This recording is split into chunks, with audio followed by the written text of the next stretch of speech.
Hello guys, welcome to DSK Tech YouTube channel.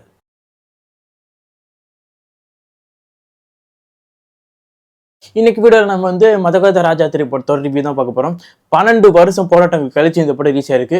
இந்த திரைப்படம் இப்போ ரிலீஸ் எப்படி இருக்குது, படம் 12 வருஷம் கழிச்சு ரிலீஸ் ஆனாலும் இப்போ அந்த படம் ஒர்த்தபிளாக இருக்கான்றதை பற்றி இந்த வீடியோ நம்ம பார்ப்போம். அதுக்கு முன்னாடி நீங்கள் நம்ம சேனல் சப்ஸ்கிரைப் பண்ண மாதிரி சப்ஸ்கிரைப் பண்ணிக்கோங்க, பார்த்துருக்கோம்னா ப்ரெஸ் பண்ணிக்கோங்க. ஓகே, வாங்க வீடியோக்குள்ளே போகலாம்.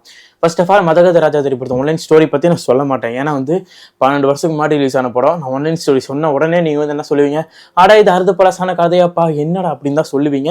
அதனால் நான் ஆன்லைன் ஸ்டோரி பற்றி சொல்ல போகிறதில்லை. ஏன்னா 12 வருஷத்துக்கு முன்னாடி எடுத்த கதை, அவுடேட்டட் சீன்ஸ் இருக்குது, அவுடேட்டட் ஸ்டோரி லைன் எல்லாமே அவுடேட்டட் தான். பட் ஆனால் இந்த திரைப்படத்தில் ஒரே ஒரு புதுமை என்னன்னா காமெடி. 12 வருஷம் கழிச்சு இப்போ ரிலீஸ் ஆனாலும் படம் காமெடியே பிச்சு உதறது. நம்ம ரீசெண்ட் டைம்ஸில் காமெடி படமே எடுக்க மாட்டேங்கிறாங்க. அப்படி காமெடி படம் தப்பு தவறி வந்தாலும் நம்மளை சாகடிக்கிற மாதிரி தான் காமெடி இருக்குது. ஆனால் மதகத ராஜாவில் உண்மையை சொல்லணும்னா படத்தோட காமெடி வேற லெவல். நாம தான் சிரிக்கிறேன்னு நினைச்சா பக்கத்தில் இருக்க எல்லாருக்கும் சிரிக்குது, எல்லாருக்கும் ஒர்க் ஆகுது அந்த காமெடி. அது தேட்டரில் சிரிச்சு ரொம்ப வருஷம் ஆச்சு நான் பார்த்து எல்லாரும் சிரிச்சு. அந்த மாதிரி ஒரு படம் மதகத ராஜா. ரொம்ப வருஷம் கழிச்சு ஹாப்பியாக சிரிச்சு பார்த்த படம் தான் மதகத ராஜா தான். நான் மட்டும் இல்லை, கூட இருந்த எல்லாருமே சிரிச்சு பார்க்கும்போது எனக்கு சந்தோஷமா இருந்துச்சு. அடாடா இப்படி ஒரு படம் தாண்டா வேற ரொம்ப நாள் வெயிட் பண்ணிட்டு இருந்தேன். 12 வருஷம் கழிச்சு வந்தாலும் இப்போ மக்கள் ரசிக்கிறாங்க. அதுதாங்க, நீங்கள் ஒன்றும் புதுசாக ட்ரை பண்ணி அந்த மாதிரிலாம் எடுக்கணும். ஒரு மக்களுக்கு என்டர்டெயின்மெண்ட் பண்ணுற மாதிரி ஒரு படம் எடுத்து கொடுத்தீங்கனாலே போதும், மக்கள் அதை பார்த்து ரசிக்க போகிறாங்க. மதகத ராஜாவில் எனக்கு முக்கியமான ஒரு பாயிண்ட், விண்டேஜ் சந்தானமரோட காமெடி ஒன்லைனர்லாம் தெரிச்சிச்சு சார் தேட்டரில். காமெடி அதில் பொறுத்த வரைக்கும் சந்தானமர் சீன் எல்லாமே மதகத ராஜாவில் பெஸ்ட்டு தான். ஒவ்வொரு சீன்லேயும் மிரட்டி விட்டாப்புல அவ்வளோ காமெடி சூப்பராக இருந்துச்சு. தலைவா திரும்பி காமெடினே அந்த மாதிரி சொல்லணும்னு தோணுது. பட் ஆனால் இப்போ ஹீரோவை கலக்கிட்டு இருக்காரு, ஹீரோவே கலக்கட்டும். இருந்தாலும் 1-2 படம் இந்த மாதிரி காமெடினா சுந்தர்சி டைரக்ஷனில் மட்டும் பண்ணால் நல்லாயிருக்கும். ஏன்னா சுந்தர்சி கேரக்டர் காம்போனா சூப்பர் ஹிட் ஆகுது. அந்த மாதிரி சுந்தர்சி டைரக்ஷனில் மட்டும் அப்பப்போ ஒரு காமெடி படம் பண்ணாலும் நல்லாயிருக்கும்னு நினைக்கிறேன். மற்றபடி ஹீரோவில் கலக்கட்டும், அது சந்தேகம் கிடையாது. கலக்கட்டும்.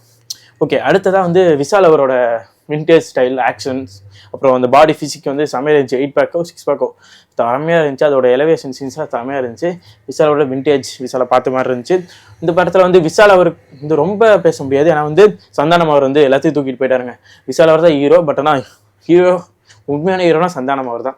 அவரோட காமெடி தான் இந்த படத்தில் நின்று பேசிச்சு. படத்தில் வர ஒரு சில சீன்ஸ்லாம் பாதி ஃபஸ்ட்டு 20 நிமிஷம் நமக்கு என்னடா இப்படி இருக்கேன்னு தான் தோணும். எப்போ சந்தானம் அவர் காமெடி ட்ராக்கில் இறங்குறோ அப்போ படம் ஆரம்பிக்கும். அதுக்கப்புறம் படம் நிற்கவே நிற்காதுங்க. அப்புறம் மனோபலா அவரோட ப்ரீ கிளைமேக்ஸ் சீனில் வர அந்த சீன்ஸ்லாம் அவ்வளோ சிரிச்சு நீங்கள் வயிறே வலிக்கும். அவருக்கு பெர்ஃபெக்டான ஒரு ட்ரிபியூட் கொடுத்த மாதிரியான ஒரு படமாக மதகத ராஜா அமைச்சு செமையாக இருந்துச்சு. எனக்கு மதகத ராஜா படம் ரொம்பவே பிடிச்சிருந்துச்சு. அஞ்சலி அவங்களோட ஸ்க்ரீன் ப்ரெசன்ஸ் கம்மியாக இருந்தாலும் அவங்க வர சீன்ஸ் எல்லாமே அவங்க கொடுத்த கதையை பார்த்துட்டு கரெக்டாக பண்ணியிருக்காங்கன்றதுல எனக்கு சந்தேகம் கிடையாது. வரலட்சுமி அவங்களோட கிளாமர் சீன்ஸ் கொஞ்சம் ஓவராக இருக்க மாதிரி தெரியலாம். பட் ஆனால் அவங்களோட ஸ்க்ரீன் ப்ரெசன்ஸ் அவங்க வர ஒரு சில காட்சி காமெடி அந்த யோகா சீன்ஸ்லாம் பார்க்குறதுக்கு ரொம்ப நல்லா இருந்துச்சு. அதுக்கப்புறம் விஜயாண்டி அவரோட விண்டேஜ் மியூசிக், திருப்பி வாப்பா மியூசிக்கே தலைவா அப்படின்ற மாதிரி தான் இருக்குது. ஏன்னா பாட்டு எல்லாமே சரியான வைப்பு. அந்த மைடியரில் ஒருலாம் தேட்டரில் கோரஸ் பாடி என்ஜாய் பண்ணிட்டு இருந்த பாட்டு அதெல்லாம் திறமையாக இருந்துச்சு. அதுக்கப்புறம் சிக்கு புக்கு ரயில் வண்டி அதுவும் தரமாக இருந்துச்சு. படத்தில் இருக்க எல்லா பாட்டுமே வேறு லெவல் வைப்பு தரமாக இருந்துச்சு. விஜயாண்டி அவரோட மியூசிக் பக்காவாக இருந்துச்சு. என்ன ஒரு வருத்தம்னு சொல்ல முடியாது, இது நமக்கு தெரிஞ்ச விஷயம் தான். ஏன்னா 12 வருஷத்துக்கு முன்னாடி இப்போ உள்ள மாதிரி பிஜிஎம்லாம் இருக்காது படத்துக்கு. ஒவ்வொரு ஸ்லோ மோஷனுக்கு, ஒவ்வொரு ஃபைட் சீனுக்கு, ஒவ்வொரு நம்ம 6 பேக் காட்டுறாப்புல விஷால் அதுக்கெலாம் இப்போனா ஒரு பீஜம் போட்டு தெருக்கி விட்டுருப்பாங்க. அப்போலாம் இல்லை. அதனால் ஃபைட் சீன்ஸ் எல்லாத்துக்குமே கொஞ்சம் பீஜியம் நமக்கு என்னவா பீஜியம் கொஞ்சம் கம்மியாக இருக்கிற மாதிரி ஃபீல் ஆகும்.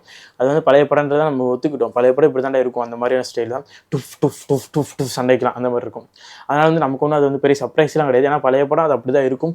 பட் ஆனால் 12 வருஷத்துக்கு முன்னாடி எடுத்த படம் இப்போ ஜெயிக்குதுன்னா அதுக்கு முக்கியமான காரணம் காமெடி தான். அப்புறம் மக்கள் தெளிவாக இருக்காங்க. நீங்கள் காமெடி படம் கொடுத்தீங்கன்னா நாங்கள் ரசிக்கிறோம், சிரிச்சு என்ஜாய் பண்ணுறோம் அப்படின்னு இருக்காங்க. ஆனால் நீங்கள் அதை கொடுக்காம பழைய அரைச்சி எதோ பண்ணி கேம் சேஞ்செல்லாம் பார்க்கும்போது அதுக்கு எவ்வளவோ பரவாயில்ல மாதிரி இருந்துச்சு மதகத ராஜா.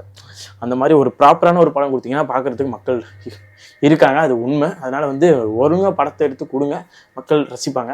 அதை விட்டுட்டு படமே ஒழுங்காக எடுக்காமல் மக்கள் படத்தை சும்மா போய் குறை சொல்கிறாங்க. அந்த மாதிரி நீங்கள் என்ன 12 வருஷத்துக்கு முன்னாடி சில படம் இங்கே ஜெயிக்குது நிற்கிதுன்னா அதுக்கு என்ன அர்த்தம்? படத்தோட காமெடி தான்.